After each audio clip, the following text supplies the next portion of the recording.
എഴുത്തച്ഛൻ മുതൽ ഇങ്ങോട്ടുള്ള കവിതയുടെ ഒരു ധാര, മുഖ്യധാര എന്ന് പറയുന്നത് മതാത്മകമായിട്ടുള്ള ഒന്നാണ്. അത് വേദങ്ങളെയും പുരാണങ്ങളെയും ഉപജീവിച്ചുകൊണ്ടുള്ള ഒരു തുടർച്ചയായിട്ടാണ് അത് വന്നിട്ടുള്ളത്.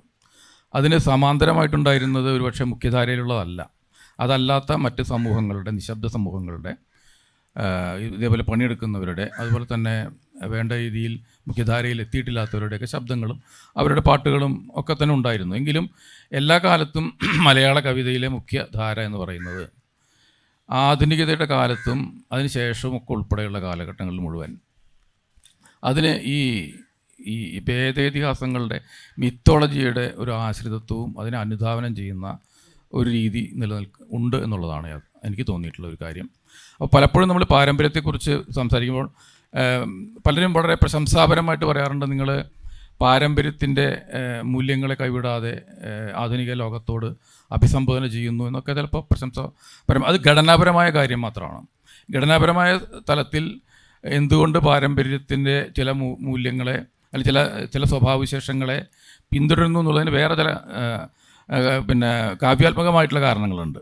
ഒന്നാമത് ഇപ്പോൾ വ്യക്തിപരമായിട്ട് പറയുകയാണെങ്കിൽ ഞാനിപ്പോൾ 90കളിലൊക്കെ എഴുതി തുടങ്ങിയ കവികളെ സംബന്ധിച്ചോളം ഈ താളഘടനയില്ലാത്ത, വൃത്തം നമുക്ക് പറയണ്ട, കാരണം വൃത്തം അല്ലെങ്കിൽ പോലും താളഘടനയില്ലാത്ത കവിത അപ്രസക്തമായിക്കൊണ്ടിരുന്ന അത് പാരമ്പര്യമായ അതൊരു പാരമ്പര്യമായി കഴിഞ്ഞൊരു കാലഘട്ടങ്ങളിലാണ് 90കളിൽ ഞങ്ങളെപ്പോലെയുള്ള ആളുകളൊക്കെ എഴുതി തുടങ്ങുന്നത്. അപ്പോൾ അത് കവിത എന്ന് പറയുന്നത് ഭാഷയിലെ മറ്റ് വ്യവഹാരങ്ങളിൽ നിന്ന് വ്യത്യസ്തമായി നിൽക്കേണ്ട ഒന്നാണ് എന്നുള്ള തോന്നലിൽ അങ്ങനെ കവിതയെ ഒരു സാധാരണ വ്യാവഹാരികമായിട്ടുള്ള ഒരു ഖണ്ഡത്തിൽ നിന്ന്, ഒരു ഭാഷാഖണ്ഡത്തിൽ നിന്ന് വേർതിരിച്ച് നിർത്തുന്ന പല ഘടകങ്ങളിൽ പ്രധാനപ്പെട്ടൊരു ഘടകമായിട്ട് താളബോധത്തെയൊക്കെ കണ്ടതുകൊണ്ടാണ് സത്യത്തിൽ അത് സ്വീകരിച്ചത്. അത് അത്തരത്തിൽ ഒരു പാരമ്പര്യത്തെ പിന്തുടരലായിട്ട് മുഴുവൻ കണക്കാക്കാൻ കഴിയില്ല എന്നാണ് എനിക്ക് തോന്നിയിട്ടുള്ളത്. അതേസമയം ആശയപരമായിട്ട് ഈ കവിതകൾ അതേവരെ അനുവർത്തിച്ചു വന്നിട്ടുള്ള മൂല്യബോധത്തെ, ആ മൂല്യ ഘടനയിൽ നിന്ന് മാറി നിൽക്കാൻ ശ്രമിച്ചിട്ടുണ്ട് എന്നുള്ളതാണ്. അത് ശ്രദ്ധാപൂർവം പരിശോധിക്കപ്പെടാതെ പോയിട്ടുള്ള കാര്യങ്ങളിലൊന്നാണത്.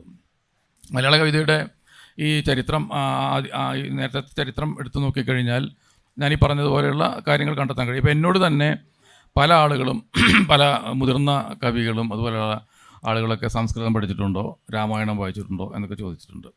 അടുത്ത കാലം വരെ ചോദിച്ചിട്ടുണ്ട്. അപ്പോൾ കാരണം അതൊക്കെ ഉണ്ടെങ്കിൽ മാത്രമേ ഒരു മുഖ്യധാരയിലെ കവിയായിട്ട് അല്ലെങ്കിൽ കവിതയായിട്ട് അംഗീകരിക്കപ്പെടുകയുള്ളൂ എന്നുള്ളതുകൊണ്ട് അതാണ് യഥാർത്ഥ പാര എന്നെനിക്ക് തോന്നുന്നു.